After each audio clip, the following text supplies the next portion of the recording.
All right. Check, radio check. I want to welcome everybody. Thank you for attending our call today, weekly chat with Chris.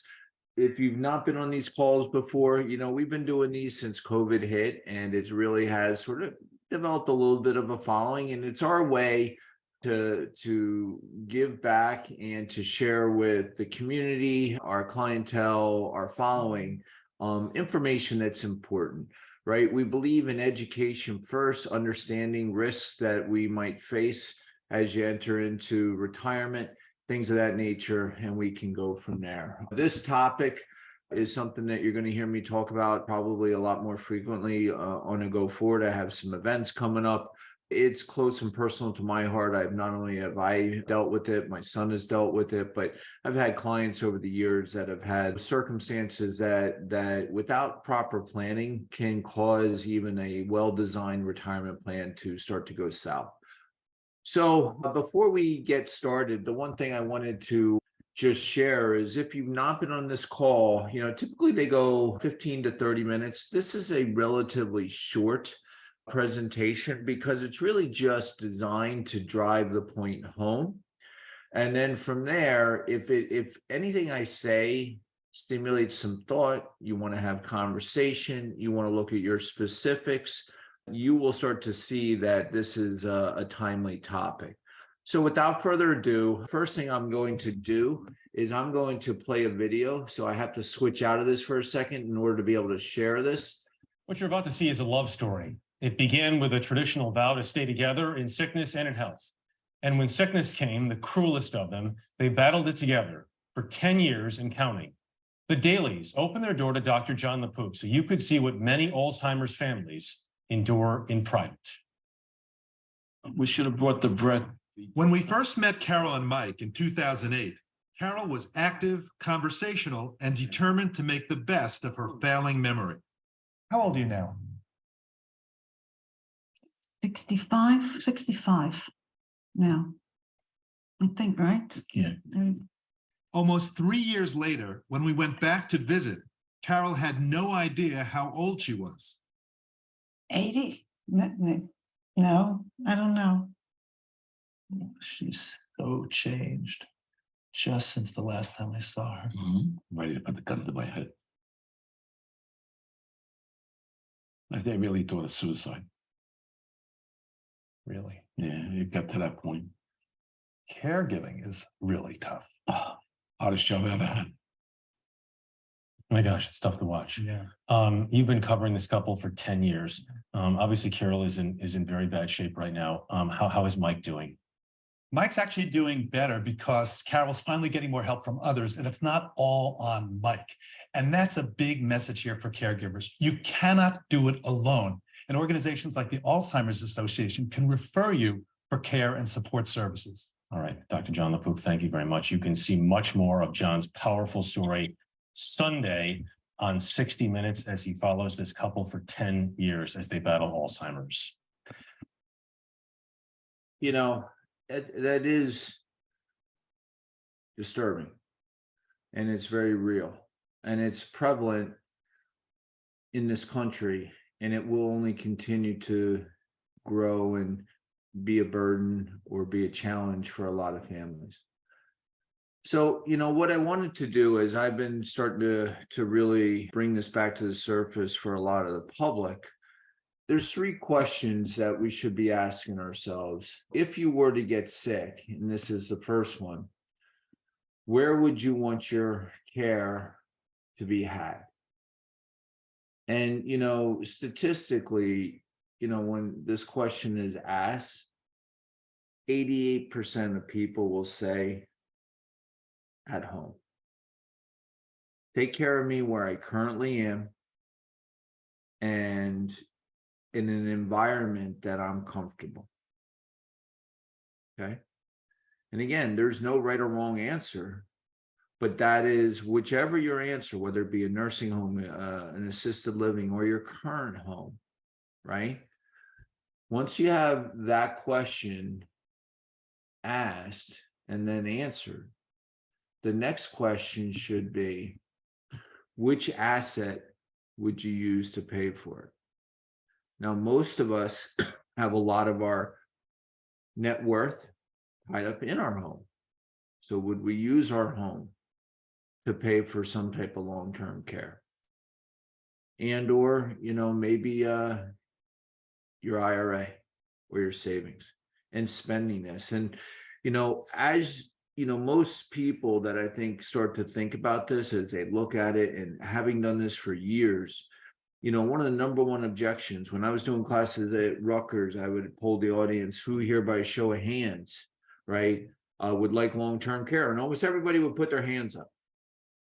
And then, so what's the number one reason why you haven't gone forward with it?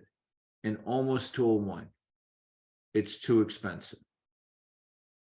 Okay, so if it's too expensive, let's talk about New Jersey in general. New Jersey, to stay at a nursing home, is above the national average. That's $12,000 a month. Assisted living or staying at home care is less expensive. So in general, staying at home is a good option. But the question still remains, how do we pay for this? And so what happens in the Medicaid system, in order to be able to qualify and tap into any state resources or assistance, you typically have to spend your assets below $2,000. So I'm not going to get into all the nuances of how you qualify, what you can do, Medicare, Medicaid plannings, Medicaid spend down, types of the vehicles that you can do. What I did want to bring to everybody's attention is that if we can show you a better strategy, is this a conversation you would like to have? Now, one of the things that I've become very empowered by, and actually excited about, is that new products have been created. There's one person on this call that has been a client of mine for almost 10 years, and she is we've looked at quite a few carriers, and they didn't have really good international coverage. Well, I think I found a carrier that now that may not be the case. So here's the challenge. Companies like Genworth have realized billions of dollars in losses in the past because of policy designs that were too expensive. In traditional long-term care, the problem is quite often the rates aren't guaranteed. So as you can see, it's expensive.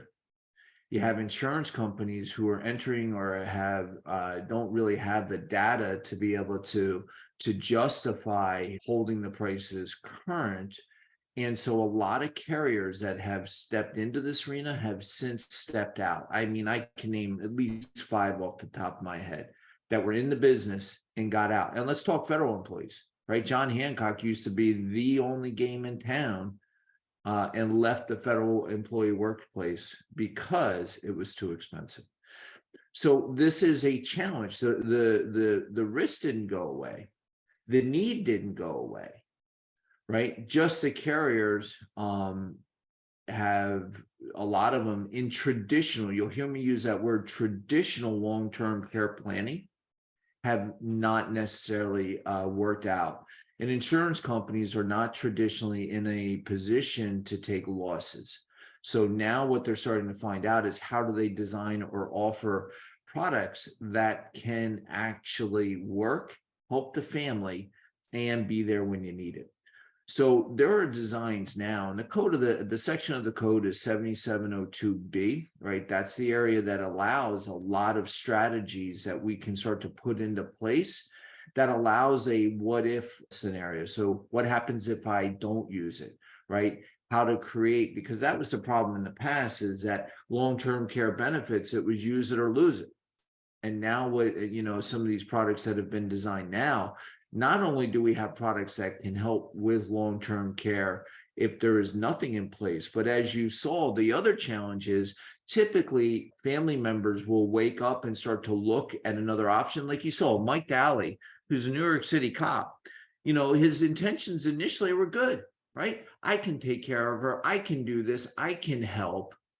But carrying that and that heavy load by yourself is really, really difficult, to the point that, he was like, how do you manage? My son just, lost his grandmother recently, who had about 3 years of almost being bedridden with an ailing or an aging spouse. Now, his grandfather, who is still alive, had a silver alert the other day. Things happen as we get older. So, having plans in place that start to help. So if you can't be there, because if you're the children, right, this is my ex-wife, my son's mother, who has a brother, who has a wife, like who within the family goes and starts to take care of this aging person? Do you move them in with you? Do you take them? They don't want to typically leave their house. This is where they're comfortable, right? So now you have, a little bit of anger or resentment developing, right? Because this is your family, you love them, but the family member that you're trying to help either doesn't want to help or is very, very stubborn and resistant to change. So what happens if they're already started to demonstrate signs of a degenerative or congenitive disorder, right? So if that happens, right, I always used to use the expression, if you wait to get long-term care when you need it, that's like driving to State Farm or Allstate with your car after you had an accident. No insurance company is going to insure you. So we're back to that original component, which is, how do we pay for it? Where does the money come from? I don't know. Everybody's circumstances are different. But the designs of old that typically didn't work were some type of annual premium, which could be which would increase typically, right? My mom's policy that I did with her, back in 2004, right, has since increased at least 4 times since I put it in place. And she'll call me and she goes, look, what can we do? And the only thing we can do is cut back on the daily benefit. So basically, to negotiate with the insurance company, it's a reduction of daily benefit. So as these products in the last 5 years have been created, they've now been designed where they're guaranteed not to go up in cost, because you're allocating resources from other, let's say, utilized or not considered in the past to be able to fund them. So my point is that, and this was the thing that really got me interested, was you could already have Alzheimer's, could already be getting care. And there are now products in the marketplace that can help, right?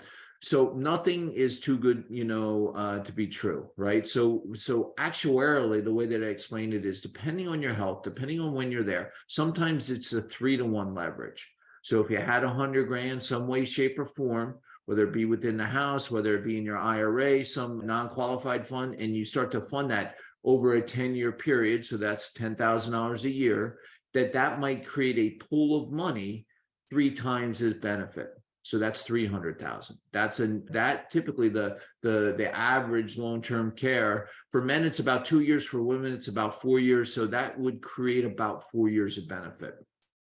If somebody does have some type of condition, maybe it's a mobility issue, maybe there's a little bit of need, but not, let's say, full-blown Alzheimer's, right? Maybe it's just a 2-to-1 leverage. So the 100 grand might create $200,000. And really, like, it's just which pocket do we pay for the expenses from? But then if you are literally in a nursing home right now getting care, you can get 1.25 for the 10,000. So if you were spending the 10,000 anyway for care, it could be leveraged to 12,500. My point is that there are strategies out there, and if this is of interest to you, one of my partners with Simplicity, he's what I call the godfather of long-term care. He is actually, I'm asking him, I'm doing an event coming up in the end of May, beginning of June. I've asked him to come up and help me to present and speak because he does this stuff. He's been doing it for a long time. He's the author. He allowed me to put my name and picture on there. But all of these things, if you want a copy of this book, right, just send me an email, reach out to our office, and no obligation to you, right? Start to educate yourself on this area of planning. And if you want to start to come meet me personally or put it on your calendar, what we have coming up. So we have the Medicare event coming up in April. So that's in like 3 weeks, 4 weeks, right? The end of April. That's going to be the 25th and 27th. And it's just Medicare. You know, it's you know, as we start to age into retirement, we have to understand, I know we were just working on a case now where, you know, somebody is getting information about their COBRA and it's not entirely the way that they understood it. And they're running risk of hitting penalties because they're not getting educated correctly through their company. We can help. But, you know, the Medicare event, there's absolutely no cost. Come see, come learn, come start to acclimate yourself with us and how we present information. And then, you know, fast forward, you know, at the end of May and June, we're going to do a long-term care. Both of these are going to be at the Mercer County Community College. You can register right on our website. We're here to help, right? We've been doing this. I've been in business over 30 years. You know, my staff, they're seasoned vets. You know, and if they don't know, they'll direct you to me. If I don't know, I'll go find you the answer. So look forward to seeing each and every one of you. If I can help in any way, let me know. Here's our disclaimer.